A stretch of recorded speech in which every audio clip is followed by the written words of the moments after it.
ኣብ ልዕሊ መንበር ገዛ ዶክተር ደብረጽዮን ዝተኻየደ ናይ ቦምብ መልክዓት ብዝምልከት ሰበር ዜና ወፂኦም ኤርትራ ንብልጽግና ኣወንታዊ መልሲ ምሃባ ስዒቡ ርክብ ህግደፍን ሕወሓትን ኣብ ሕቶ ከም ዝኣተወ ተገሊጾም ዓፋር ብከቢድ ብረት መጥቃዕቲ ይፍጸመለይ ኣሎ ክብል ከም ዝኸሰሰት ተሓቢሮም ሕወሓት ሓዊሱ ከሎም ውድባት ፖለቲካ ትግራይ ሲቪክ ማሕበራትን ኣብ ጉባኤ ዘተን ምርድዳእን ይዛተዩ ኣለዎም ኣርእስተ ዜናና ነዚኦም ይመስሉ ሮም እዚ ሕብረት ሚዲያ ኔትወርክ እዮም ዝኸበርኩም ተኸታተልትና ክሳብ መወዳእታ ሙሉእ ትሕዝቶና ክትከታተሉና ብኽብሪ እንዳዓደምና ሕዚ ድማ ናብ ዋና ዝርዝር ዜናና ክንሓልፍ ኣብ ልዕሊ መንበር ገዛ ዶክተር ደብረጽዮን ዝተኻየደ ናይ ቦምብ መጥቃዕቲ ብዝምልከት ሰበር ዜና ወፂኦም ካብ ፍልፍላትና ዝተረኸበ ሓበሬታ ከም ዝሕብሮ መራሕቲ ትግራይ ታርጌት ይግበሩ ከም ዘለው ተገሊጾም ብልጽግና ኦሮሞ ንዋና መራሕቲ ሰራዊት ትግራይ ንዋና መራሕቲ ሕወሓትን ብድሮን ታርጌት ንምግባር ድሕነት መዲቡ እዞም መራሕቲ ዝሰርሕሉም ዝሓድሩሉ ዘዘናግዕሉ ወዘተ ቦታታት የጽንዕ ከም ዘሎ ክስብሰብ ጸኒሖም ካብቶም ብብልጽግና ታርጌት ዝተገበሩ ወተሃደራዊ መራሕቲ ትግራይ ድማ ጀነራል መዲድ ጀነራል ወድን በይተይ ኮሎኔል ገብረ ጻድቅን ካልኦትን ዝርከብዎም እንትኾኖም ካብ ፖለቲካዊ መራሕቲ ድማ ጀሪኖ ጌታቸው አሰፋ ተኽላይ ገብረ መድህንን ዝመሃሰሉን ከም ዝርከብዎም ዝረኸብናዮ ምስጢራዊ ሓበሬታ የረድም ብመሰረት ምስጢራዊ ገምጋም ብልጽግና ኦሮሞ እዞም ኣብ ብሔረ ትግራይ ጽኑዕ መርገጽ ዘለዎም ብጥቕሚ ህዝቢ ትግራይ ዘይደራደሩን መራሕቲ ብምቕንጻል ትግራይ ኣብ ትሕቲ ስርዓት 4 ኪሎ ክትንብርከኽ ምግባር ኣብ ዝብል ጉዳይ ተስማዕሚዖም ከም ዝወሰኑ ክግለጽ ጸኒሖም ነዚ ስዒቡ ድማ ብልጽግና ኦሮሞ ብዶክተር ደብረጽዮን ከም ዝጀመረ ናሓበረ ይርከብ ብልጽግና ኦሮሞ ቁልፊ ኣመራርሓ ትግራይ ንምቕንጻል ዘውፅኦ ትልሚ ብድሮን እኳ እንተነበረም እቲ ትልሚ ምቅልዑን ሚድያታት ምጽብጻብን ስዒቡ ትልሚ ከም ዝቐየረ ተገሊጾም ኣብ ልዕሊ መንበሪ ገዛ ዶክተር ደብረጽዮን ናይ ቦምብ መጥቃዕቲ ከም ዝተኻየደ ቀዲማ ዝጠጸበት ኣብ ፓኪስታን ዝመደብራ ሚድያ ከም ዝኾነ ድማ ተፈሊጦም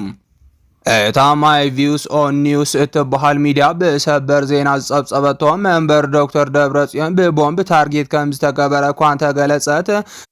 ክሳብ ሕዚ ግን ብወገን ትግራይ ይኹን ብወገን ፌደራል ወግዓዊ መግለጺ ከም ዘይወፀን መረጋገጺ ከም ዘይተረኸበን ተፈሊጦም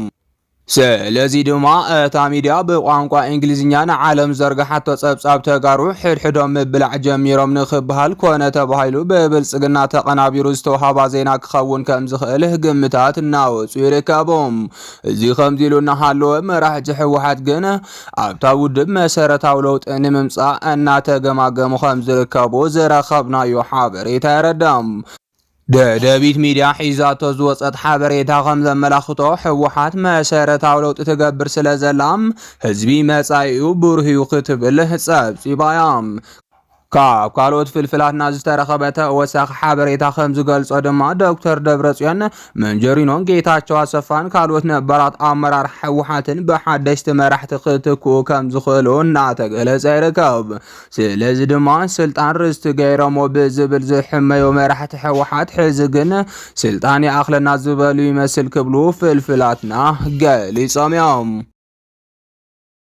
ኤርትራን ብልጽግና ኣወንታዊ መልሲ ምሃባ ስዒቡ ርክብ ህግደፍን ሕወሓትን ኣብ ሕቶ ከም ዝኣተወ ተሓቢሮም ብልጽግና ኦሮሞ ኣብ ልዕሊ ኤርትራ ወተሃደራዊ ስጉምቲ ብምውሳድ ወደብ ዓሰብ ምቁጻር ዝብል ትልሚ ኣውፂኡ ወፍርታት ከካይድ ከም ዝጸንሐን ሕዚ እውን እቲ ትልሚ ከም ዘይሓደጎን ካብ ፍልፍላት 4 ኪሎ ዝተረኸበ ሓበሬታ የረድም እቶም ፍልፍላት ወሲኾም ከም ዝገለጽዎ ብልጽግና ሕዚ እውን ሰራዊቱ ብምዕራብ ትግራይ ይኹን ብዓፋር ናብ ኤርትራ ተጸጊዑ ሃለውኳም ሕወሓትን ህግደፍን ጥምረት ፈጢሮም እዮም ብዝብል ፍርሒ እቲ ሓሲብዎ ዝነበረ ወተሃደራዊ ስጉምቲ ከም ዘናውሖ ካብ ወተሃደራዊ ፍልፍላትና ዝተረኸበ ሓበሬታ የረድም ብልጽግና ኦሮሞ ናይ ሕብራት ዓረብ ኤምሬትስን ናይ እስራኤልን ሓገዝ እንተሃለወን ዝደለዮ ቴክኖሎጂ ብሓገዝ ይረክብ ከም ዘሎ እናተጸብጸበ ዝርከብ እንትኸውን ንጥሙር ሓይሊ ሰራዊት ትግራይን ሰራዊት ኤርትራን ግን ከሸንፍ ከም ዘይኽእል ስለ ዝፈልጥ እቲ ፍሽካ ተደሪቦ ዝነበረ ጦርነት ከም ዘናውሖ ፍልፍላት ይሕብሩ። ንጥምረት ሻዕብያን ሰራዊት ትግራይን ከሸንፍ ዘይኽእል ምዃኑ ዝተረድአ ብልጽግና ምስ ኤርትራ ዕረቕ ንኽብል ከም ዝጸንሐን ሽማግለ እውን ናብ ኣስመራ ከም ዝለኣኸን ዝፍለጥ እንትኸውን ስርዓት ህግደፍ ግን ነቲ ዕርቂ ብጥርጣረ ይኹን ይምልከቶ እኳ እንተሃለወም ሕዚ ግን ዕርቂ ምስ ብልጽግና ዝብል ሓሳብ ደጊሙ ከም ዝረኣዮን ኣወንታዊ መልሲ ከም ዝሃበን ዝረኸብናዮ ምስጢራዊ ሓበሬታ የረድም። ቅድም ክብል እውን እንተኾነ ጽምዶ ምስ ስርዓት ህግደፍ ንህዝቢ ትግራይ ከም ዘይጠቅምን ስርዓት ህግደፍ ክእመን ከም ዘይኽእልን ምዃኑ ዓበይቲ ፖለቲከኛታት ትግራይ ስግኣቶም ክገልጹ ጸኒሖም እዮም። ሻዕብያ ኣብ ልዕሊ ህዝቢ ትግራይ ጆኖሳይድ ፈጺሙ እናሃለወን ባድመ ሓዊሱ ግዝኣት ትግራይ ተቆጻጺሩ እናሃለወን እቲ ኣብ ልዕሊ ህዝቢ ትግራይ ዝፈጸሞ ዘርኢ ምጽናት ግዜ ሂብካ ብኻሕሳን ብዘተን ክፍታሕ እዮም። ሕዚ ግን ናይ ሓባር ጸላኢ ዝተባሃለ ስርዓት ብልጽግና ኦሮሞ ብሓባር እናተኸላኸልና ምዕራብ ትግራይ ንምልስ ዝብል መርገጽ እንተሓዘ እኳ ሻዕብያ ግን ሕዚ እውን ሕማሙ ከም ዝተለዓሎ ፍልፍላት ይገልጾም። ይኹን እምበር ሕዚ ካብ ትግራይ ዝተረኸበ ሓበሬታ ከም ዝሕብሮ መራሕቲ ሕወሓት እውን ህዝቢ ትግራይ ይጠቅም እዩ ዝተባሃለ ሓሳብ እናሸነፈ ይመጽእ ከም ዘሎ ተፈሊጦም። ካብ ፍልፍላትና ዝተረኸበ ሓበሬታ ከም ዝሕብሮም ሕወሓት ኣብ እትገብሮም ዘላ ዘተታት ጽምዶ ዝድግፉ ዝነበሩ ኣመራርሓ ቁጽሮም እናቐነሰ ይኸይድ ከም ዘሎ ተሓቢሮም። ብመሰረት ካብ እሙናት ፍልፍላትና ዝተረኸበ ሓበሬታ ምስ ፌደራል ኩናት ኣየድልየናን ምስ ፌደራል ዘሎ ኣፈላላይና ብሰላማዊ መንገዲ ፈቲሕና ምዕራብ ትግራይ ብሰላማዊ መንገዲ ከነምልስ ኣለና ዝብል ኣመራርሓ ሕወሓት ብቁጽሪ እናወሰኸን እቲ ጽምዶ ምስ ኤርትራ የድልየና ዝብል ኣመራርሓ ሕወሓት ድማ ቁጽሩ እናቐነሰን ይኸድ ከም ዘሎ ተፈሊጦም። ስለዚ ድማ ጽምዶ ምስ ህግደፍ የድልየና ዝብል ጉጅለ እናተሸነፈ ይኸይድ ስለ ዘሎም ኣብ መንጎ ትግራይን ፌደራልን ኣብ ዝቐረባ መዓልታት ፖለቲካዊ ዘተ ክጅመሩ እዮም ዝብል ተስፋ ከም ዘሎ ዝረኸብናዮ ሓበሬታ የረድም። ዓፋር ብከቢድ ብረት መጥቃዕቲ ይፍጸመላ ያሎ ክትብል ከም ዝኸሰሰት ተሓቢሮም። ህዝብታት ትግራይን ዓፋርን ንዓመታት ብፍቕርን ብምክባርን ክነብሩን ተጸንሑኳም ኣብይ ኣሕመድ ስልጣን ምስ ሓዘ ግን ነቶም ሰላም ዝሰብኩ መራሕቲ ካብ ስልጣኖም እናኣለየም ህዝቢ ሕድሕዱ ክባላዕ ዝገብሩ መራሕቲ ስልጣን ምሃብ ስዒቡ ኣብ መንጎ ህዝቢ ትግራይን ህዝቢ ዓፋርን ዝነበረ ፍቕሪ እውን ኮነ ተባሂሉ በተላእኽቲ ብልጽግና ኦሮሞ ክዝረከብ ዝተገበረ ፍልፍላት ይሕብሮም። ቅድም ክብል መራሕቲ ዓፋር ናይ ምሕደራ ይኹን ኣተሓዛ በጀት ብክልል ትግራይ ድጋፍ እናተገበረሎም ጸንሐ ምዃኑ ዝፍለጥ እንትኸውን ሕዚ ግን ተላእኽቲ ብልጽግና ኦሮሞ ዝኾኑ ሰበስልጣን ዓፋር ነቲ ፈታዊ ህዝቢ ትግራይ ዝኾነ ህዝቢ ዓፋር ዝነበሮ ፍቕሪ ህዝቢ ትግራይ ክቕንሰን ኣንጻር ህዝቢ ትግራይ ክለዓልን ይሰብክዎ እንተለውካ ክሳብ ሕዚ ክሳኽዐሎም ከም ዘይከኣለ ተገሊጾም።